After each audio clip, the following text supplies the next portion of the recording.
Hey everyone, Georgie here with Ukraine Matters. I've tried delaying this video as much as I could, but despite the situation around Robotina still being a little bit of a hazy fog of war, I'm going to tell you everything that I know, and we're going to try to understand it together over the coming days. So we jump right straight to the point where all of the major things are happening.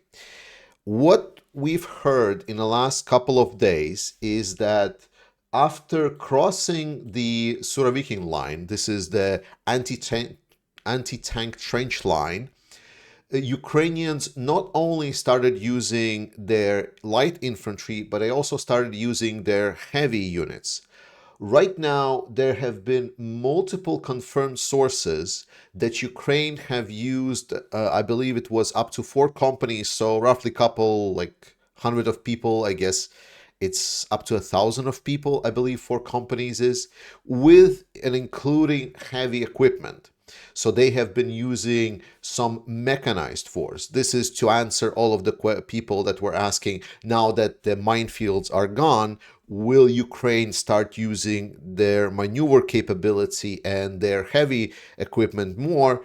And it seems that the answer is yes. However, it was reported by multiple sources. I've got confirmation from sources that I do trust that something is indeed happening, that there is indeed something is on. However, Ukrainian sources are silent like a dead man, that there is literally nothing coming out of the area.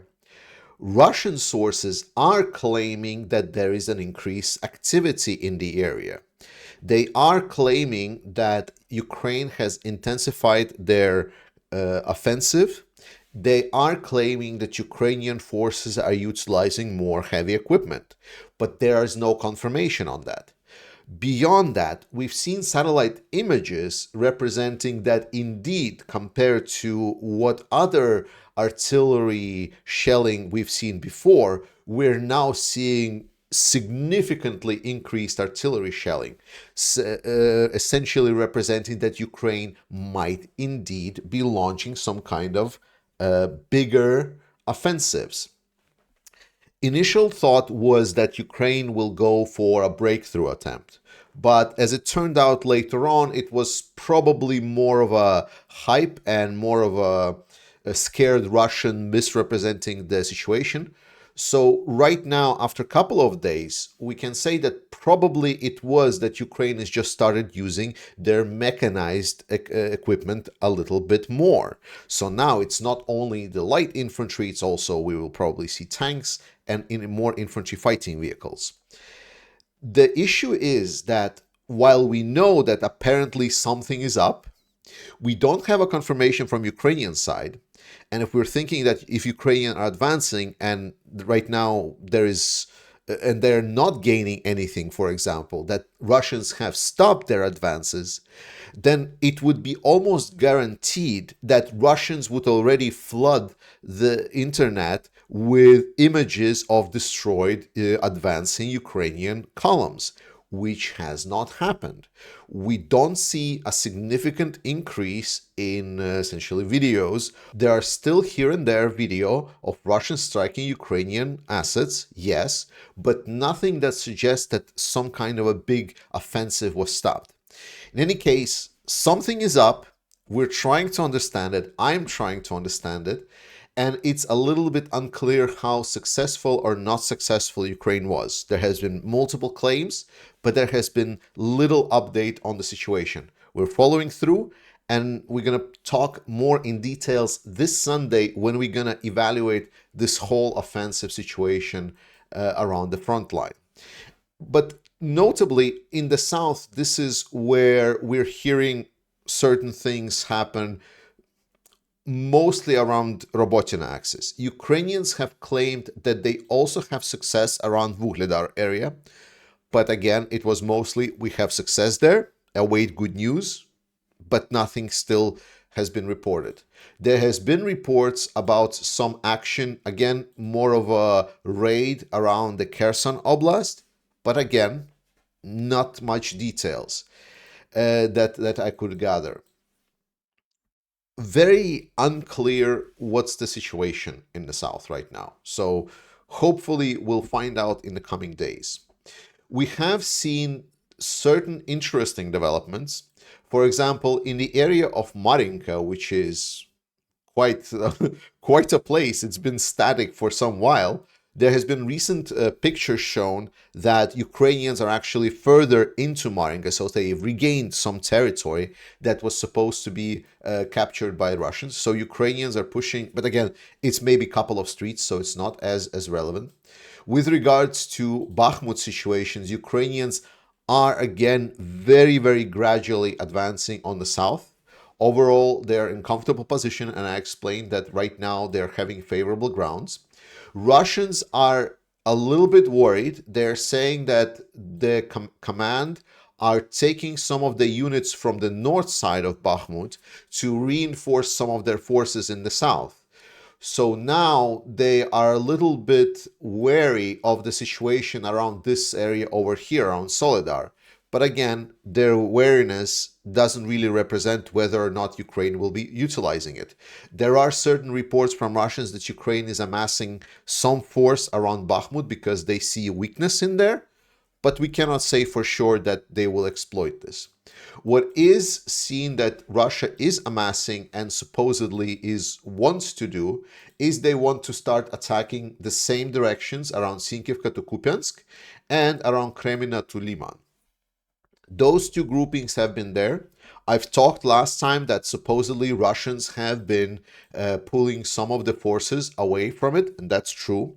But the fact that they are pulling certain resources from here does not mean that they will not attack. For me, the best why this is happening. We understood that a lot of the Russian initiative doesn't always follow very obvious logic and morale. This is something we already completely learned. As a best example is Prigozhin's coup attempt. When I did the stream and we talked about this, I expected very much that the situation will be destabilized for Russia, with Prigozhin now going to Moscow.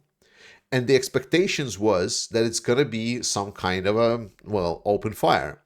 However, at that moment, Prigozhin just gave up. And that was the stupidest thing to do, because it was almost like assigning a death sentence for himself. And it was so clear and understandable for pretty much every party.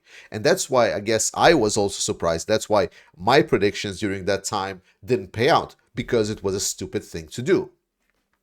But we've seen the same pattern also being done by the Russian military in general. If something can be done, even technically, despite how stupid it is, despite doing two completely opposite things, it is still possibly can be done. So Russia can still be pushing to actually start this offensive campaign despite all of the drawbacks that I've talked about last time. So please be aware of that. And if you will see that Russians will start taking some of the ground, some of the territory, do not panic. Ukrainians have this in control. They know what is coming. They have the information. It's just it's stupid, right? They might gain some ground, but ultimately they will not achieve what they want. But they still might try. Just be aware that if you will see certain changes, that doesn't mean that something is just falling apart for Ukraine. Thank you so much for watching this, guys. Thank you so much to moderators. Please check out the link for the NAFO 69 Sniffing Brigade. We are still doing the donations. We extended the gathering of donations to 32,000, mostly because my salary is going to come up just a bit later and I really want that patch. But also, I know that other people were looking forward to try to get these patches, and now we have plenty of time to run the campaign. Please donate. Let's get that truck to the armed forces of Ukraine. It would be very helpful. I also want to extend our thoughts and all of the warmest feelings to Lisa. I want you to know that we really care for you, and we're really trying to make sure that everything will be fine. And if there is anything that we can do to help you out, please don't wait and reach out. We will try to do the best we can. Thank you so much for watching this, guys. Slava Ukraini, and I'll see you next time. We are the 41st Detached Mechanized Brigade Medical Company. We are in need of 2 4x4 vehicles, 1 pickup truck and a jeep, which are necessary for evacuation and transportation of the wounded. We kindly ask Ukraine Matters and Charity Fund of the 69th Sniffing Brigade to help us upon this need. These vehicles are very urgent for us, especially now, because any wasted time means someone's life. Glory to Ukraine! Glory to heroes!